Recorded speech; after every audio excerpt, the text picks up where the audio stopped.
Assalamualaikum warahmatullahi wabarakatuh. Kembali lagi berjumpa dengan saya Reza, seorang pemuda yang disuruh jadi PNS sama orang tuanya. Hari ini kita udah sama namanya Bang Wahid. Bang Wahid, kenalan dulu sama yang di rumah coba. Oh iya, kenalin, nama saya Wahid Aji Saputra. Biasa dipanggil Aji sih sebenarnya. Oh, lebih sering dipanggil Aji. Bang Aji. Bang Aji ya berarti ya? Bang Aji. Bang Aji, oke. Bang Aji. Bang Aji Roma. Tapi udah Aji? Belum sih. Belum. Insya Allah ya, dekat lagi ya. Oke, jadi Bang Aji ini dia adalah pemilik ya, bener ya? Pemilik sekaligus pelaku apa nih namanya nih Mas? Ya, usah. Ya untuk Solo sebenarnya saya megang Sunday Salad.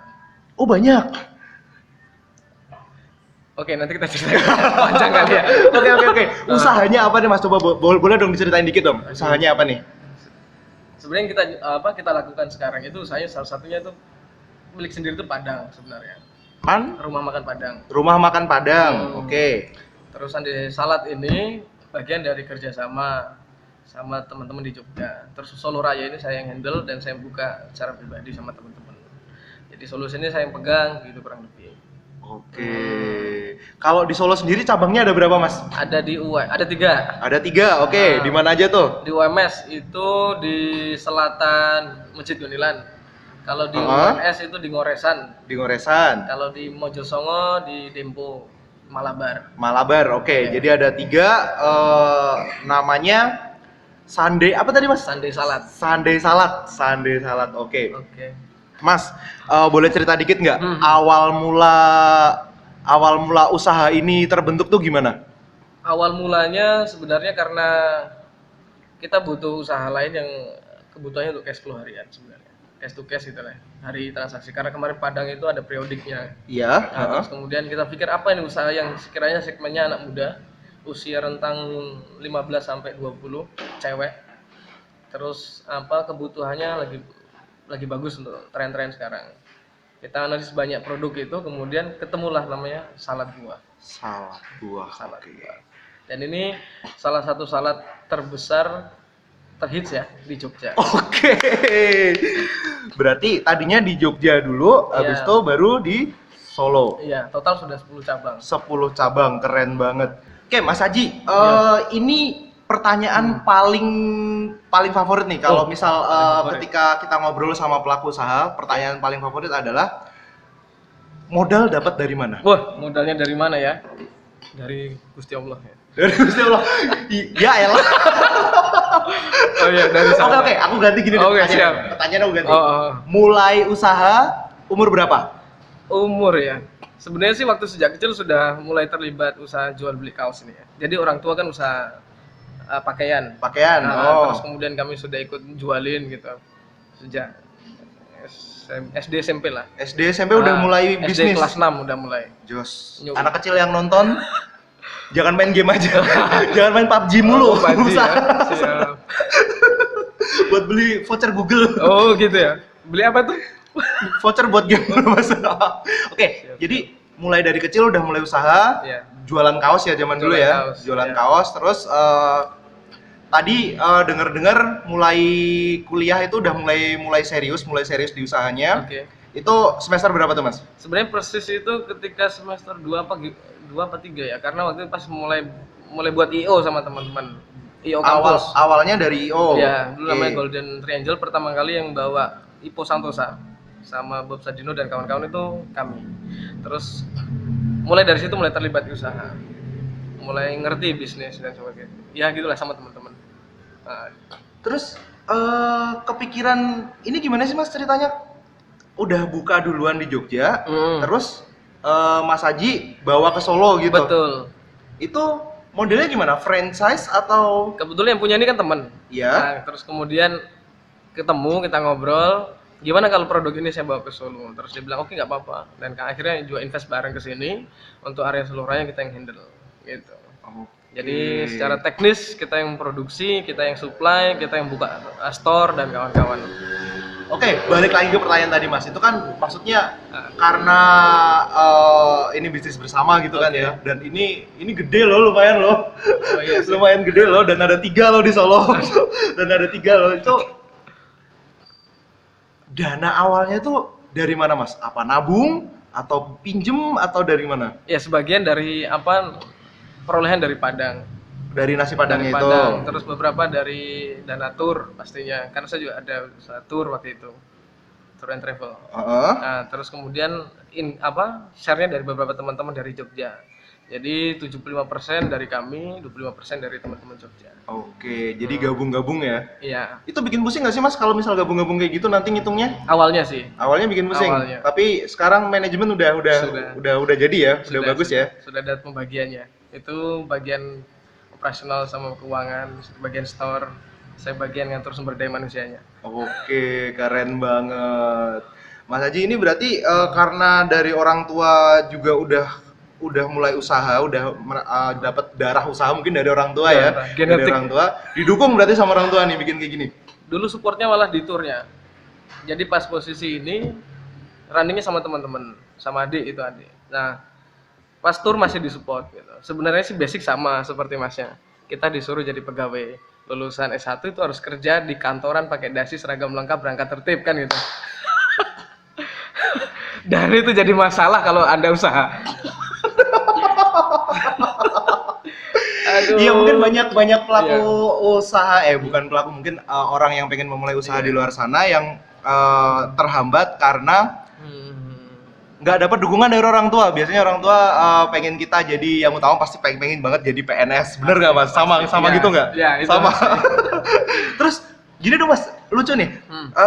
Ngeyakinin orang tua gimana biar ibu bapak aku pengen usaha sendiri. Aku nggak pengen jadi pegawai.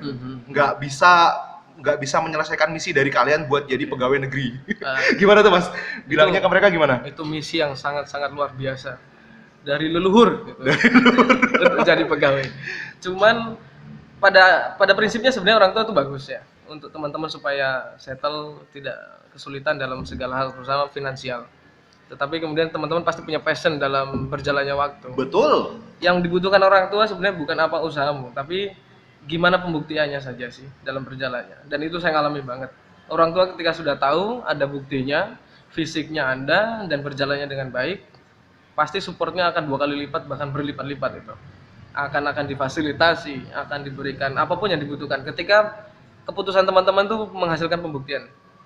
Dalam segi finansial kalau nggak salah. Paling tidak itu yang ditarget orang tua. Oke, sip. Jadi kalau udah bisa buktiin terutama dalam segi finansial, insya Allah bakal didukung sama orang tua. Bener nggak?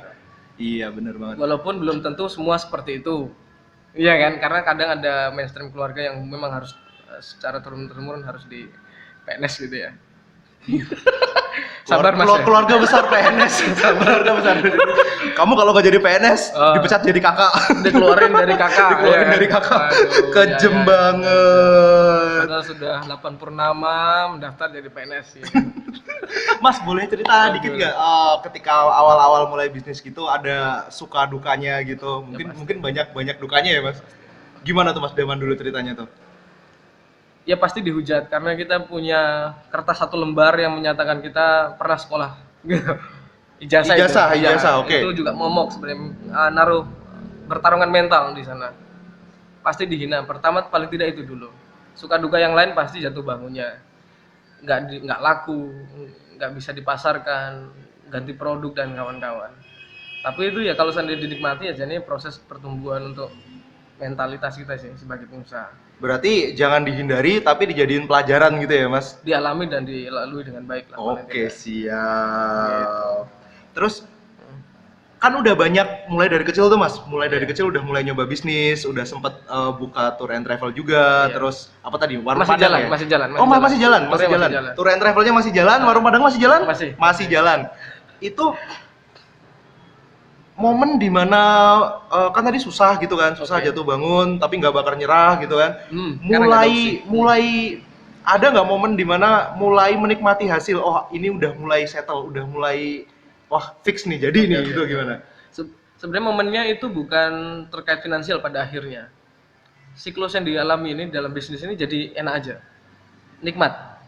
Maksudnya enjoy ngelakuinnya. Ada kayak passionnya ini nih, kayak gitu. Passionnya ini, oke. Jadi kalau pas jalanin itu kemudian mau hasilnya dia turun atau naik, itu bukan target lagi. Bagaimana develop bisnis ini jadi makin bertumbuh. Sebenarnya itu malah enjoy-nya di situ, nyamannya di situ. Akhirnya develop apapun kok kita ya oke-oke aja gitu. Passionnya di prosesnya itu berarti ya mas. Impact secara finansial kita nggak jadi target gitu pada akhirnya. Gitu tapi tetap jadi target. Iya kalau akhir bulan ya target. Iya. Akhir bulan ya target. Iya karena banyak tim ya kan. Akhir bulan tetap target. Pernah nggak mas? Ada momen dimana yang down banget itu terus nggak bisa, wah ini nggak nutup buat gaji karyawan nih. Oh pernah itu. Saya jalanin di tour and travel di tahun 2013 sampai 14 itu mas. Punya kantor di Pasar Kliwon. Tim saya 8. Di akhir bulan itu minus 20 juta. Minus 20 juta. Minus 20 juta. Nalanginnya gimana tuh mas? Itu luar biasa. Teman-teman itu loyal banget, ya kan?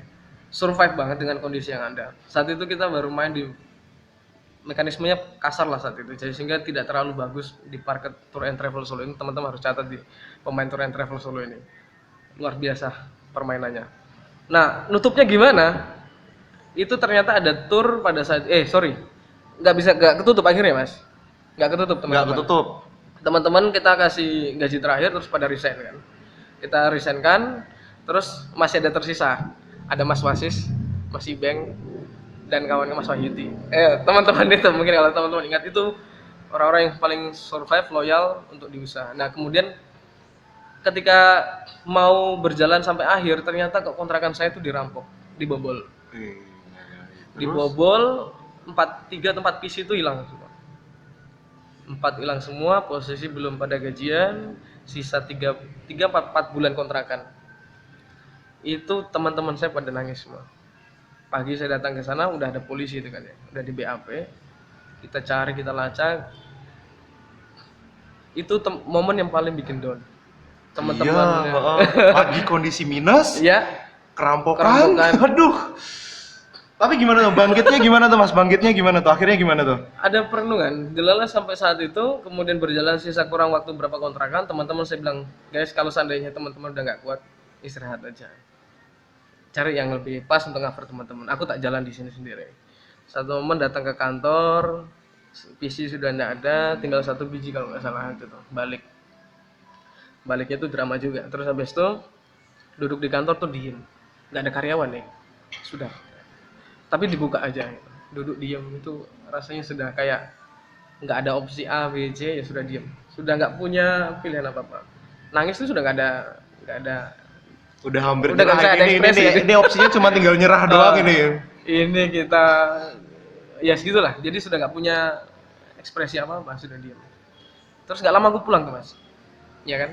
Kontrakan udah habis, aku udah persiapan mau pindah ke sini nih, 3 tahun yang lalu dari sini. Terus kemudian dapat kabar ini, proposal yang dulu pernah kami kirim. Iya, kan? Ada telepon, Mas bisa ke kampus gitu. Iya, saya datang. Terus kami mau studi tour ke luar negeri, bla bla bla bla. Keuntungannya itu nutup kontrakan lama. Terus kemudian sempat kami punya PC hilang tuh kami total senilai dengan persis di angka yang hilang itu keuntungannya. Diganti sama Allah, keren banget. Sebelum itu ada kejadian ya kan, kita ngelacak itu ternyata sindikat Solo Raya dan kami tahu semuanya, mereka backup lawyer dan kawan-kawan. Terus kemudian kami sowan kepada guru kami yang kami anggap guru gitu, minta nasihat gimana. Kalimatnya sederhana, you ikhlas apa enggak? Kalau ikhlas bentar lagi nih ada gantinya. Itu posisi belum saya dapat telepon itu, saya diem gitu. Kalau kamu nggak ikhlas, ayo sudah turunin pasukan kita habisin orang-orangnya. Terus kita diem gitu. Ya udah, saya ikhlas gitu. Tenan, nggih, insyaallah. Ya itu setelah dari itu berapa hari terus dapat telepon itu. Itu. Aduh. Dan angkanya tuh presisi. Angkanya jadi benar-benar diganti ya, benar-benar diganti. Nah, setelah kejadian kayak gitu, tour and travel udah ada backupnya, udah ada cara buat mulai lagi, udah ada jalan buat mulai lagi. Iya. Tetap eksis sampai sekarang. Masih jalan sampai sekarang. Kejadian itu tahun berapa tuh, Mas? Sekitar 2013. 2013, berarti udah 6 tahun yang lalu ya? Kurang lebih ya. Kurang lebih 6 tahun yang lalu, tetap eksis sampai sekarang. Pokoknya kalau nggak nyerah, insya Allah ada jalan. Gitu ya Mas, bener ya? Jangan nyerah. Jadi jare guru-guruku kae nandura masih di total pitik keterak banyu ya tetep nandura.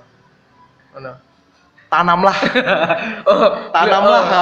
agak roaming ini, agak roaming ya. Tanamlah, kalaupun misal dimakan ayam, kena air dan lain sebagainya, itu ya tetap nandur, tetap nanam, iya tetap nanam. tetap nanam. Nanti insya Allah ya. bakal jadi, bakal panen hasilnya. Sip, Tugas sip, kita sip, itu sip. hanya nanam, panen itu urusannya di atas. Selesai. Jalan Tuhan banget ini. Jalan. Ganti judul habis ini. Iya. Religius. Iya. Tapi beneran. Jadi emang nggak melulu soal kita. Iya. Kalau yang sudah aku alami itu restu orang tua, doa dan lain sebagainya, dukungan teman-teman itu ngefek banget di bisnis kita, bener nggak Mas? Sangat. Kita ngalami bener itu. Ketika usaha tidak disupport orang tua, jangan berharap itu lancar ya. Iya, restu orang tua, restu Tuhan ya Mas. Iya. Jadi ketika kalian usahanya nggak direstui sama orang tua, kalian harus ibaratnya apa ya Mas? Jadi meyakinkan orang tua biar kalian disupport, paling nggak support doa. Itu penting coy. Fundamental. Sip, oke Mas. Aku pengen gini dong. Itu kan bisnisnya banyak tuh Mas. Banyak. Handle-nya gimana Mas? Kebetulan tuh kalau Padang itu kan ada tim sendiri. Maksudnya pengelola itu sendiri sudah melakukan laporan keuangan dan kawan-kawan per satu periode 70 hari, sehingga kita tidak perlu di teknis, cuman bantu pengembangan pemasaran, dikenal orang sehingga ada transaksi di sana. Tapi untuk pengelolaannya semua full dari tim. Kalau Salat teman-teman kan sudah ada strukturnya, ada yang tim produksi, ada tim belanja, ada tim jaga store, ada tim delivery dan kawan-kawan, sehingga sudah distribusi sudah aman. Kalau tour kebetulan saya handle sendiri. Gini Mas, ada yang keren yang di sini nih. Mungkin yang nonton yang udah pernah melakukan bisnis atau mungkin yang bakal melakukan bisnis mungkin juga harus tahu. Jadi cari orang buat handle usaha kita itu susah, bener nggak Mas? Betul. Orang betul ya? Itu susah. Cari orang kepercayaan susah. Itu kita orang bisnis itu kan pengennya bisnis jalan tanpa kita harus ikut campur. Iya nggak Mas? Iya nggak? Pada kenyataannya nggak bisa. Pada kenyataannya susah kan Mas. Nah, sampai akhirnya dapet, ada tips trik nggak Mas cari orang yang gimana caranya kita bisa dapat orang yang bisa kita percaya? Sebenarnya sih treatment untuk arah itu, hire orang untuk bisa terlibat dalam tim, merasakan memiliki usaha kita. Sebenarnya susah gampang ya. Ada pola komunikasi yang harus dibangun sama yang bersangkutan. Backgroundnya seperti apa, dia punya cara berpikir terkait bisnis ini bagaimana, sehingga visi kita bisa diakomodir sama yang bersangkutan untuk menerjemahkan ke konsumen, bersentuhan dengan konsumen dan kawan-kawan. Kalau dia di depan, kalau dia di belakang, dia harus ngerti soal bagaimana buat produk ini supaya tetap bisa dinikmati. Itu kalau saya lakukan kepada tim, ya komunikasi antar personalnya gimana dulu. Berangkat dari itu dulu, ada ketersambungan komunikasi di jalan. Karena saya nggak mau hire robot. Saya nggak mau hire orang yang cuman jalanin SOP doang tanpa ada inisiatifnya, bener itu. Nggak ada soulnya, nggak ada jiwanya di sana, dan itu kelihatannya saya nggak enak gitu, lagu gitu. Jadi ya robot itu udah istilah umum di pelaku bisnis. Jadi para wirausaha mungkin udah pada kenal istilah robot. Robot itu adalah orang yang dia datang, jalanin SOP tugas dia. Ketika udah selesai dia pulang, nunggu gaji. Nggak ada inisiatif buat perkembangan bisnis yang dia tempatin itu sendiri. Bener nggak Mas? Betul ya. Nah itu pas awalnya nemu orang kayak gitu gimana? Kita emang ada orang yang daftar terus kita gali dikit-dikit atau lebih enak kalau misal pakai itu aja, itu udah itu pakai temen. Iya. Sebenarnya ada plus minusnya. Ada nggak kenal langsung itu juga lebih baik. Dia profesionalismenya terjaga. Yang dekat juga bagus, secara kontrol bisa kita pantau dan kawan-kawan karena kedekatan komunikasi. Ada plus minusnya, tergantung kebutuhan ini arahnya ke depan seperti apa, saya kira. Siap. Oke, terima kasih banget Mas Haji. Mas Haji, buat terakhir nih, pesan-pesan sama mereka yang belum berani buat memulai sebuah bisnis, pengen jadi pengusaha, pengen jadi wirausaha, tapi masih belum berani, kebanyakan mikir apaan Mas? Sebenarnya kalau mau action itu tinggal apa bisnisnya, lakuin dulu aja. Kemudian ketika sudah tahu polanya, baru Anda sembari belajar. Kalau terlalu banyak plan, banyak pertimbangan, nah itu apalagi bahasnya selalu fundamentalnya soal modal. Kelamaan ya Mas. Nomor sekian ya Mas. Action dulu aja. Action dulu. Buat belajar dulu, nggak usah mikirin finansial dulu. Ketika udah dapat polanya, nanti finansial bakal mengikuti insya Allah. Gitu ya Mas. Apalagi ya banyak digital sekarang, sudah banyak diakses. Orang bisa ngopi apa saja dengan simple. Dan kalau orang masih bingung mau usaha apa, waduh itu berarti berat juga itu. Berat juga. Sip. Thank you banget Mas Haji atas waktunya. Segitu aja video hari ini. Salam wirausaha.